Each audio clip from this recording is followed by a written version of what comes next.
So tonight we're going to continue with the 12 gates that's in us, the pearl gates. Let's start with Revelations 21. I'm going to repeat a couple of verses that we spoke about last week.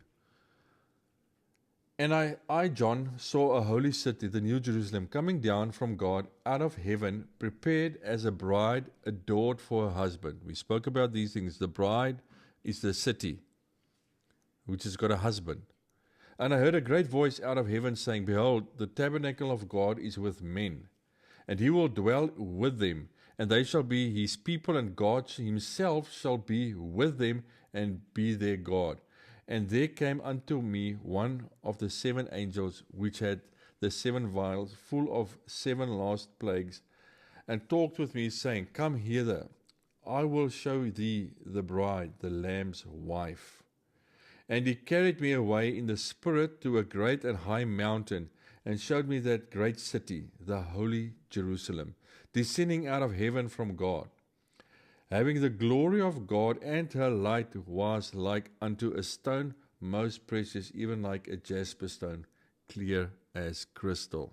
We spoke a lot about that last week. But here, just to recap, we find a city that is also a tabernacle, a dwelling place, and is also a woman, a bride. The same thing is used in all those examples, used in it's picture language used for those things.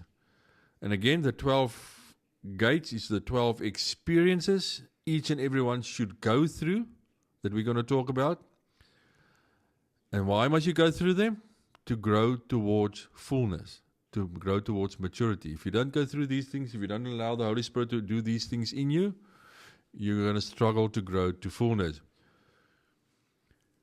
When you go through each of these 12 gates, these experiences, it will reveal the city more and more. You hear what I'm saying? If you allow and go through those 12 gates, the city will be revealed more and more. It will become more visible, which is you, Christ in you, actually.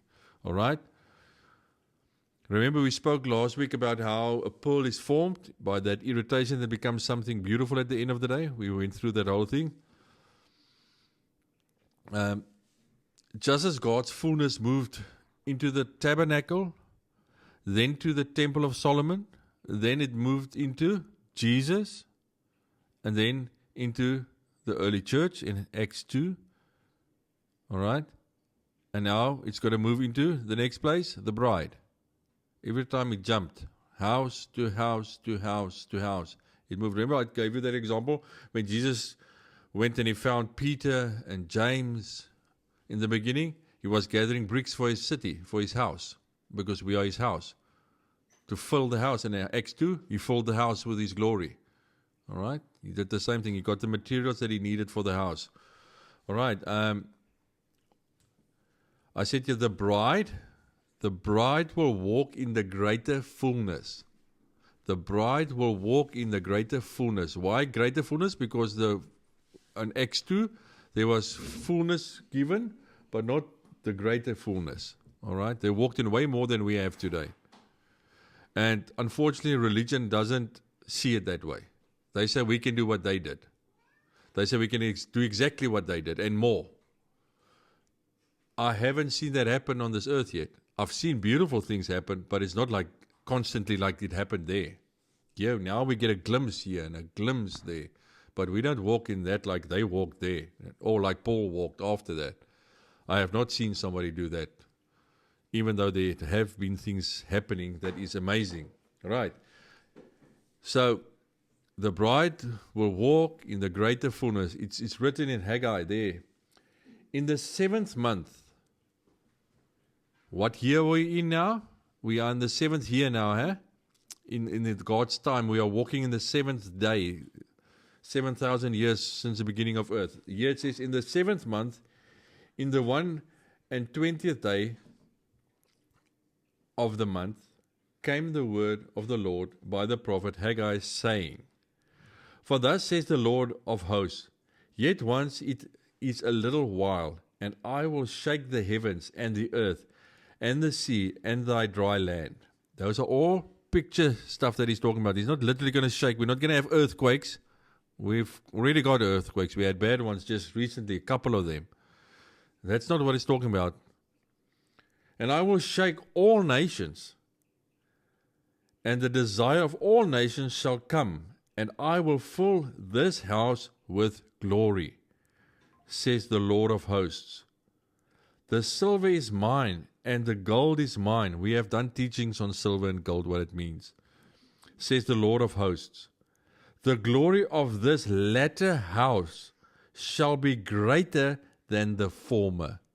I'm going to repeat. The glory of this latter house shall be greater than of the former, says the Lord of hosts. And in this place will I give peace, says the Lord of hosts. The glory of the latter house shall be greater than of the former. We all know something needs to happen on this earth, because darkness is everywhere. Unfortunately, religious ways have not in any way or form actually caused the darkness to disappear. It actually is getting worse. So the more churches we build, the more dark it's becoming outside. So obviously Christianity is, the way it's functioning, is not doing what we want it to do, take away the darkness. It's not. Darkness is actually consuming the Christians, the earth in that sense. But I mean, all the churches, whatever, cell groups, whatever, everybody's desperately trying to do something because they know darkness is ruling. People are hurt. People are in desperate need of help, and they all are grasping at straws just to find something that can bring healing in their lives and in the world. But it's not working. If we be honest, it is not working. And it's a difficult thing if you go to any church in any denomination, they don't want to say it's not working. They say, no, we're growing bigger. We're going to turn this town around. They've been saying that for years and years and years, and it never happens. Since I've heard it when I was in the churches, that's like 2010, 11, the last time I've probably been in a church. They've been preaching this stuff. It's how many years later now? We've just got more churches, and it's gone darker. And they said 10 years ago, 15 years ago, we're going to change this town. It will not be changed by man. Only the Holy Spirit can do that when the Lord allows and gives the go-ahead to do that. Revelation 21 verse 12. And he had a wall great and high, and had 12 gates, and at the gates 12 angels, and the names were written thereon, which are the names of the 12 tribes of the children of Israel. And the east 3 gates, on the north 3 gates, on the south 3 gates, and on the west 3 gates. And the wall of the city had 12 foundations, and in them the names of the 12 apostles of the Lamb. And he that talked with me had a golden reed to measure the city. Aubrey, I don't know if you guys can remember Rian with Yanni. He did a teaching of that golden measurement rod reel, because in some places in the Bible it's a wooden one, and here it's a golden one. There's a reason for that, but we're not going to talk about that now. But there's a reason why this one is a golden reed to measure. Something's getting measured. This city is getting measured by gold. If you read in the Bible other places, it was a wooden thing they used to measure. Something changed. And the city lieth 4 square, and the length is as large as the breadth. And he measured the city with the reed, 12,000 furlong. The length and the breadth and the height of it are equal. And he measured the wall thereof 144 cubits, according to the measure of man, that is, of the angel. And the building of the wall of it was a jasper, and the city was pure gold, like unto clear glass. And the foundation of the wall of the city were garnished with all manner of precious stones. The first foundation was jasper, the second sapphire. Right, this is important. And the 12 gates were 12 pearls. Every several gates was of 1 pearl.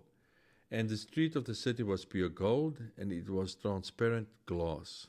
And I saw no temple therein, for the Lord God Almighty and the Lamb are the temple of it. And the city had no need of the sun, neither of the moon to shine in it, for the glory of God that lighten it, and the Lamb is the light thereof. That's a lot. Remember, we spoke about this glass. What is glass? It is sand that was glass is sand that was formed because of extreme heat, fire. If you heat up sand, that's how they make glass. You are sand, you are made out of dust. So when the Holy Spirit fire comes, He cleanses you so that you become like glass, see-through, visible. Those people, if you hear of somebody that have experienced an encounter with the Lord, maybe in the spiritual realm, when He stands in front of you, He sees right through you. You know it, you feel it, you actually feel guilty in a sense, because He sees everything. It's weird to explain it to you, but people that have been through that experience will know. When He looks at you, you can't hide anything. He sees right through you. So then, what is He going to do? He's going to do the final cleansing in us. So then we will not stand ashamed in front of Him. We will be clean like glass, burned clean by His Spirit. That's what it's actually talking about there. 21:24. And the nations of them which are saved shall walk in the light of it, and the kings of the earth do bring their glory and honor unto it. And the gates of it shall not be shut at all by day, for there shall be no light there. And they shall bring the glory and honor of the nations unto it, or into it. And there shall in no wise enter into it anything that defileth, neither whatsoever worketh abomination or maketh a lie, but they which are written in the Lamb's book of life. So this city is people. And in this people, the Spirit will manifest the fullness, it says. His fullness will manifest in this city, in this people. There's not going to come a literal city that's going to be placed in Jerusalem, and now it's going to shine and it's going to have a golden street. And it's going to have 12 gates. It's not what it's saying. He's saying it's a people that's going to receive the fullness. Like in Haggai said, the latter one will be greater than the house. If we look at Pentecost, the Feast of Pentecost was the first smaller harvest. When Pentecost happened in the Bible, that was still a small harvest, even though it was so big and amazing, compared to what's to come. What's the next feast on the day of the Lord? The Feast of Tabernacles. That is going to be the greater harvest. All right? The final gathering of the harvest will be at the Feast of Tabernacles, when Christ manifests Himself in the bride. Ephesians 3:16. May He grant you out of the richest treasure of His glory to be strengthened and reinforced with mighty power in the inner man by the Holy Spirit Himself, indwelling your innermost being and personality. This translation says it's so beautiful. This is the Amplified translation. Remember, the bride, it's your soul. All right? We all should know that. The bride is your soul, and it needs to be renewed. He's busy restoring your soul. Remember, your spirit is 100% saved and pure and clean, because He's in your spirit. Your spirit and the Lord's Spirit became one. You are saved. He doesn't have to work there anymore. He's working in our soul. All right? The bride part, He's busy working with that. I said here, the bridegroom who lives in our spirit will reunite with the bride. Hear what I'm saying? The bridegroom that's already in your spirit will reunite with the bride who is your soul. Then through your personality, He will manifest. That's why each and everyone's personality differs. Who gave you your personality? God. That's what He loves about you. Because we're not robots. We each are different, and that's what He loves about us. All right? God gave you your brain. Please, when God gave you your brain was clean. Why is your brain not clean anymore? Because of the world outside, the enemy. He polluted it. That's what He's restoring, bringing it back to how it was before. The enemy actually influenced your soul. as you were brought up as a child, things happen in your life because of the world we live in, and it's got impact in our lives. But he's restoring, he's busy restoring that. That's what he wants to restore, because he loves your soul. Because sometimes you get people that preach that your soul is evil. Your soul is not evil. Your fleshly side is not evil. It's just in the process of being cleansed. That sand that's going to become glass. He's busy with that. He loves your soul. Don't get rid of your soulish ways, your personality. Get rid of your sinful ways, but not your soul. That's what he loves about you. That's what makes you unique. I mean, we've got children. Each child, you love them the same, but they differ totally in personality. It doesn't change your love for them. That's what makes them unique. That's how he looks at us, as the body. All right? Ephesians 3:17. May Christ through your faith actually dwell, settle down, abide, make his permanent home in your hearts. May you be rooted deep in love and founded securely on love. It must be in us, in us, in us. Verse 19. That you may really come to know practically through experience. You see, it's not a knowledge thing to know him. It's practically through experience for yourselves. Not what somebody else tells you. For yourselves, the love of Christ, which far surpasses mere knowledge without experience. That you may be filled through all your being unto all the fullness of God, may have the richest measure of the divine presence, and become a body wholly filled and flooded with God himself. That's a lot to take in there. But you realize everything says experience is something you've got to go through, something you've got to walk in to come to that fullness, that measure of divine presence, to become a body wholly filled and flooded with God himself. What is the focus of religion mostly in Christianity? Knowledge.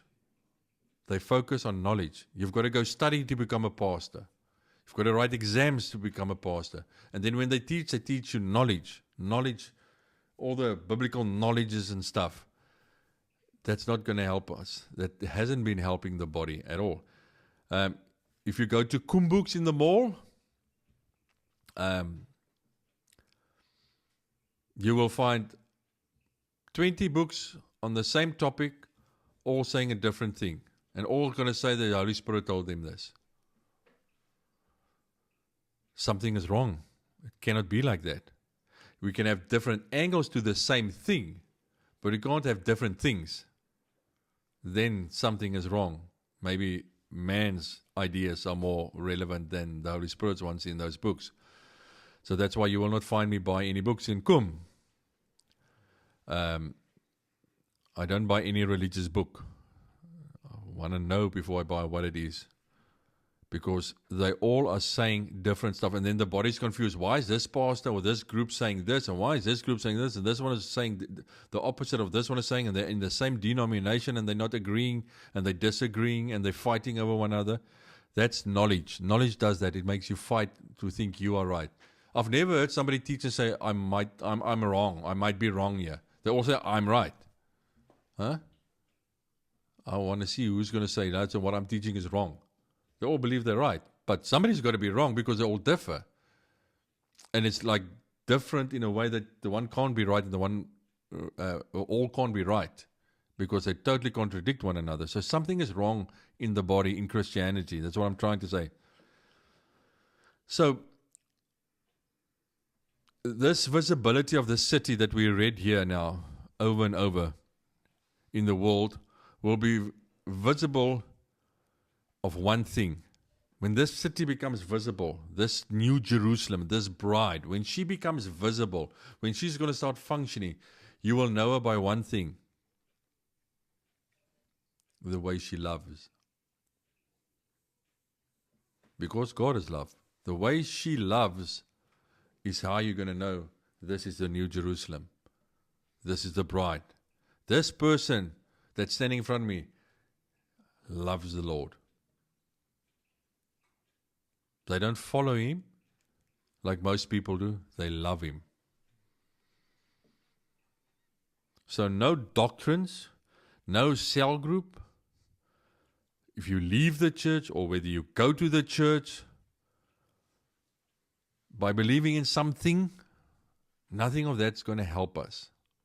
It's a personal relationship, individually, you and Him. That's the only thing that will bring love in you.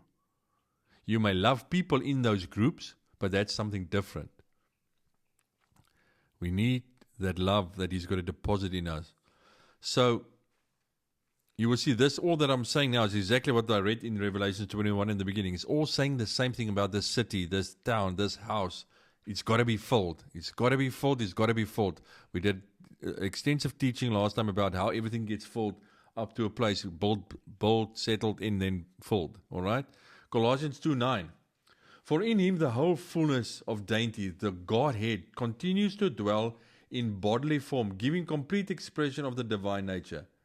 And you are in Him, made full and having come to the fullness of life. In Christ, you too are filled with the Godhead, Father, Son, and Holy Spirit, and reach full spiritual stature. And He is the head of all rule and authority, of every angelic principality and power. What I want to say is why I put that in there. It's saying God's divine nature will become visible in you. That's the reason He moved into you. Verse 11. In Him also you were circumcised with a circumcision not made with hands, but in a spiritual circumcision performed by Christ, by stripping off the body of the flesh, the whole corrupt carnal nature with its passion and lust. He's getting rid of the carnal things in our lives, in your soul. He's getting rid of that. All right? So again, this city, its people, it's a dwelling place for the fullness of God. It's the body of Christ. It's the branches with the vine. It's everything. It's speaking about all those things. All right? The house with the many rooms. It's all the same thing He's talking about. Jesus did the same thing that the high priest did. He took away our sins. The high priest had to go in to get rid of the sins for a year. Jesus went in to get rid of your sins forever. That's what He did. John 14 verse 2. In my Father's house are many mansions. If it were not so, I would have told you. I go to prepare a place for you. You are that mansion that He prepared that's sitting here today. So understand this. When Jesus went up to the Father, when He said, I've got to go up to the Father, don't touch me, I've got to go up to the Father, and I'm going to prepare a place. What was He preparing? What was that place? We have said it's us, but I want you to make it personal. When Jesus went up to His Father to prepare a place, when He was there, He was saying to Himself, this house here, this house is called Albury. I'm preparing Albury, my place, my dwelling place. He knew each and every one of us that He's preparing a dwelling place, a place to stay. That's what He went to do there. Because His Father's house got many dwelling places. You were one of them. He thought of you when He went up to prepare you so that He can come one day and stay inside of you, His ultimate plan to come and move in. 1 Corinthians 3 verse 9. For we are laborers together with God. Ye are God's husbandry. Ye are God's building. Know you not that you are the temple of God, and that the Spirit of God dwelleth in you? Everybody knows that verse, but they've got no clue what it means. They all know I'm a temple of God, I'm the dwelling place, but what they don't know what it means. And that's why I'm trying to explain to you that you see in the scripture, everywhere He speaks about what you are, why you are that thing, what is He going to do with that thing. And what agreement hath the temple of God with idols? For you are the temple of the living God, as God hath said, I will dwell in them, and walk in them, and I will be their God, and they shall be my people. But if I tarry long, that thou mayest know how thou ought to behave thyself in the house of God, which is the church of the living God, the pillar and ground of the truth. What is He saying? There's a foundation of this house. I mean, in the natural, you can't build a house without a foundation. This house was built on foundations. That determines if the house is going to be steady or there's going to be problems. So, a house is a place to stay in, live in. Those are the things you do with a house. Why do we use a house? Why do we need a house? It's a place where you stay. It's a place where you grow. It's a place where you relax. It's a place from where you work. It's a place from where you go to work. So, all that you do with a house. Well, that's all the things we do from our house to our house. So, guess what? That's what the Lord wants to do with you. He wants to stay in you, work with you outside, play with you, relax with you, talk to you. His house. He's going to use this house the same way you use an actual natural house. That's why you use the terminology house, so that you know that's what if that's what you do to your house or in your house, that's what he's wanting to do with you. Have fellowship with you. Have dinner with you. Sleep with you. All those things are the things he wants to do with his house. 1 Peter 4 verse 17. For the time is come that judgment must begin at the house. Where does the judgment begin? At the house of God.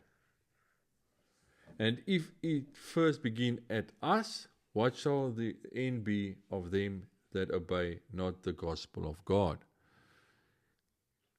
He's not coming to judge the church on the corner of the street there in town. That's not what it's saying. He's coming to judge you. We sometimes see this as the church there on the corner in town. That denomination is going to get judged by the Lord because they don't preach like we do. That's what people say. No, he's coming to judge his houses, us. We are those houses. Verse 18. But the path of this just is as the shining light that shineth more and more unto the perfect day. I want you to see God is busy. He's busy with us. He's busy with his plan. Because Christians always keep on saying the enemy is busy. The enemy is busy. No, God's busy. This weekend when we were at this men's meeting, the one guy said, and I've said it here before, he said to his wife, he told us the story, he told his wife, and he said to her, we don't ever speak about the devil in this house because he's not relevant. Nothing that we discuss, we bring him into it. Something bad happens, it happened, but we don't ever talk about. He said he can't remember when the last time was he even thought of the enemy. Can you say the same? Or is he still very active in your way of thinking? You've got to get to that place where he doesn't feature in your day-to-day thinking, your patterns, what you do. He's not even part of your thought patterns anymore. He's not relevant. The church, unfortunately, made the enemy very relevant for us. And it's not because they were trying to be evil or anything. It's just they didn't know. But you must know, he doesn't feature in our lives. If things happen, it happens, but we continue. We don't talk about him. Oh, I'm struggling at work. Oh, it's the enemy. No, I'm struggling at work because there's a lot of work. That's why you struggle at work. Because there's probably a lot of work that needs to be done. It's not the enemy giving you a lot of work. It's your work that you chose, that you've got to do. That's what is called to do in your job that you decided to do. But we love blame shifting as believers. So please don't do that. He mustn't be even a thought in your house. He mustn't even be entertained in your house. I can't even remember when we ever spoke about the enemy in this house. He's never, ever part of any discussion we have. He's not. I don't give him any time. All right. Acts 15 verse 13. And after they had held their peace, James answered, saying, Men and brethren, hear unto me. Simon hath declared how God at the first did visit the Gentiles, and take out of them a people for his name. A people for his name. What did I tell you? What is James saying here? God wants to gather a people for his name. What did I say is a name? Please, this you must know. Otherwise, I'm not going to ask you like Jesus, why don't you know this yet? Because I've said this 100 times. This you must know because you read it in your Bible so many times. When they talk about a name, they talk about that person's character. You must know this. When you read about a name, it is about his character, his nature. I did a teaching this weekend on the men's meeting, and I spoke about Jacob when he was in the cave and he had a fight with Jesus, and Jesus hit him on the thigh. And what did Jesus say? I'm changing your name from Jacob to Israel. What did God change? His name? No, his character. His nature was changed. He was a different man after that encounter. That's what name means, because Israel means different to what Jacob means. All right? We all must have a name change. And please, it doesn't mean you've got to get a new name. Because I said it to somebody at the men's meeting, and they told me, yeah, but I also have a new name now. And that's not what it is. I'm not talking about you're going to get a literal new name. Your character needs to change, all right? That's what I'm talking about here. You need saying here, to take out of them a people for his name. For his name, all right? His character. He's looking for a people in which his character is going to be. His nature is going to be in them. And he's going to do it. You will be an expression of the glory of the Lord. That's what he's going to be, what you're going to show. That's going to be in you. Acts 15 verse 15. And to this I agree the words of the prophets, as it is written. After this I will return and will build again the tabernacle of David, which is fallen down, and I will build again the ruins thereof, and I will set it up. I've done a teaching on this quite a long time ago, many years ago, about this tabernacle of David. Hear what he's saying here? After this, I will build again the tabernacle of David. So obviously, if you say again, there was one before. So just to recap for the people that don't know, David had a tabernacle in his backyard, in his garden, all right?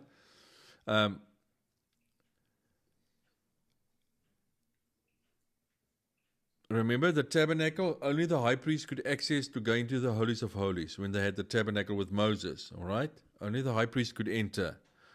So,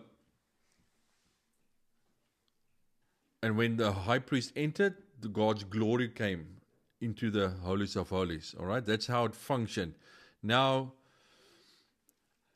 and also remember the high priest had to go behind the veil, go through the veil and then apply the blood to the mercy seat.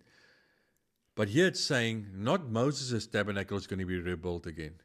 You see, it says that David's one is going to be rebuilt. So what does that mean? Is somebody going to build a tabernacle in their backyard, if we want to make it literal? No, it's talking a spiritual thing here of something that happened in the natural with David. So what happened with David? David had the ark in his backyard. He had to go get the ark. There's a whole teaching on it, why they did it, how they carried it, and how they carried it wrongly, and a guy died, and then they came into the city and they were dancing and singing. And then the God said, I didn't tell you to do that. All right? There's a deep meaning in that thing. All right? They carried the tabernacle in God's presence by singing. That's going to go over most of your heads, what I just said now. If you're sharp, you will know what I just said. We still do that today. We sing and praise and worship to bring God's presence in. They sang and praised and bring God's presence in the tabernacle. And then God said, I don't want to do it that way. That's not what I told you to do. So what did they do? David went and he placed the tabernacle in the back of the yard. He listened and asked the Lord, Lord, how do you want your presence to come? And then God said, put the tabernacle in the back of your house. And what happened when the tabernacle was at the back of his house? God's glory was visible. It wasn't behind a veil like it was with Moses. It was for everyone visible. And then they praised and worshipped him there because of it being visible. The glory of the Lord was visible. Then they prayed and worshiped. The praise and worship didn't bring the glory. God brought the glory, and then they praised and worshipped. But there were no veil. Understand what I'm saying? With Moses, they had a veil. Behind David's backyard, they had no veil. And he said, I'm going to build that again. What is he going to do? You are going to be that tabernacle of David. No veil is going to hide what glory is hidden there. It's going to be visible for everybody. When you walk out in the streets, You're going to be visible for people. In other words, when God uses you, God's glory is going to manifest through you by a healing or a word or whatever you're going to do. All right? It's not going to be stuck in a structure behind a veil. Only the high priest can enter. No, you're going to see it. You're going to experience it. I said here, this is something Umyani said. And of course, this is a shadow. Remember, David's thing is a shadow of what's to come. The tabernacle of David. That's why it's going to be rebuilt again. So, he said, yeah, and the reality is, how can I put this? Obviously, the reality of what he's saying about David's thing is Jesus, the person Jesus that's going to be visible. But a reality is always bigger than the shadow. I'm going to repeat. A reality, the thing that was shadowed, when it manifests, it's always bigger than the shadow. So when it's going to happen again, it's going to be bigger than what happened with David. And go read what they did there. Man, they had a huge time in the presence of the Lord. They sang 24/7. They never stopped singing. But dancing, God's glory was there. They didn't think it was there. They didn't fast to get it there. God brought it there. He released it there. And it was visible and everybody could partake in it. All right? So, the day when Jesus walked to the Jordan River, when he met John the Baptist, the tabernacle was hidden in him. God's glory was hidden in Jesus. Nobody ever knew Jesus carried glory he walked up to John at the river. They couldn't see it, but he had it in him. All right? Not John. Nobody knew he carried God's glory. Only one I think that actually knew it was his mom and dad. But nobody could see, oh, Jesus carried the glory. No, they saw Jesus working as a carpenter. His feet got dirty when he walked in the streets. He had to go bath in the evening because he was filthy of all the dust and everything. He was a normal human being. They couldn't see his glory, but it was in him. But it wasn't made visible yet. All right? That's why we don't read about Jesus from age 12 to age 30. Those 18 years, the glory was in him, but it was still in training. It was still growing. The Bible says he was growing. For 18 years, he was growing until the glory manifested. All right? And it came down as a dove. And a voice said, "This is my beloved son." So that moment when Jesus was standing in the Jordan River, when he got baptized, the tabernacle of David manifested in him. It manifested in Jesus, that tabernacle of David. We all, as we sit here, have got the ark in us. You've got it in you, that ark, that little box, everything. It's in us, in your spirit. But it's hidden, it's not visible. I can't see it in any of you, and you can't see it in me. We every now and again get a little glimpse of it, but we don't manifest and walk in it like Jesus did. We don't. So, why can't I see the glory of God inside of you? Because there's still a veil. Your soul. There's stuff that needs to be sorted out. Your veil is still up. There's still stuff hidden behind the veil that you're hiding behind the veil. And everybody does that. That's why He's coming to cleanse us through these 12 experiences so that the sand can become glass. See-through, visible. So when this veil gets torn in you and me, it will happen on that day.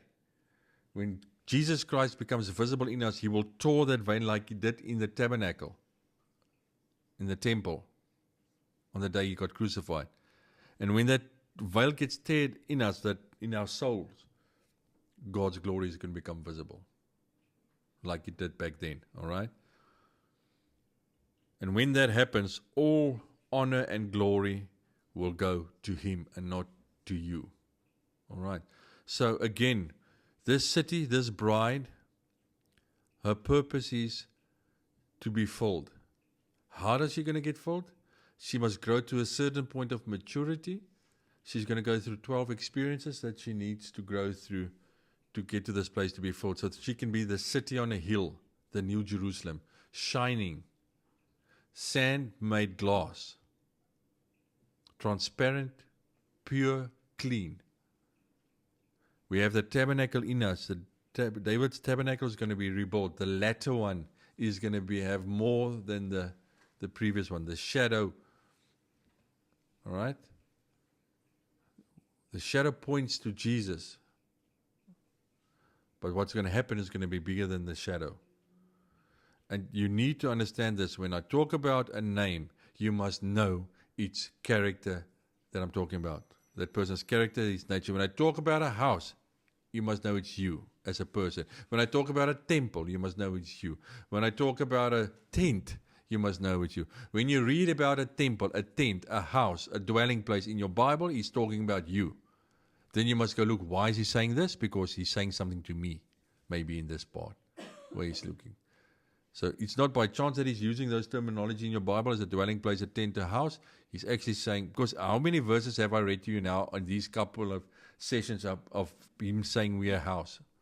I've taken it from the Old Testament to the New Testament, prophesying there's going to be a house. I'm going to fill the house. Jesus comes and says, you are my house. You are my temple. He comes and he brings that to fullness and he manifests this and it says, and he says, I'm a house, you are a house, you're a city. His light's going to shine. We have the light in us. So, I mean, it can't be more clear to know this. But if he says, took all this time and effort to say in the Old Testament, you are the house, and he's saying in the New Testament, now you are the house, it means if he's going through all this trouble to explain this to us, he's obviously going to do something with this house. He won't just be saying this just to say it. Because that's how we always think. He just says something to say it. Oh, your body is the temple of God. Oh, I know that. And then we leave it at that. No, he's saying that because it's saying something. It means something. It's something you have to walk in, like that verse I read. It's something you have to engage in to know you that house, you that temple. All right? And he's busy cleansing us, our souls. Our bridegroom is moving from the spirit into our soul, and he's cleansing it because he loves your soul. He's in love with you, with your soul. He's just busy cleaning it a bit. There's a lot of spider webs and stuff we have there. He's cleaning it. We all have that. But that's why we have the Holy Spirit. He comes and cleans us, all right? So that one day his character, his nature is going to be in his people, visible. All right.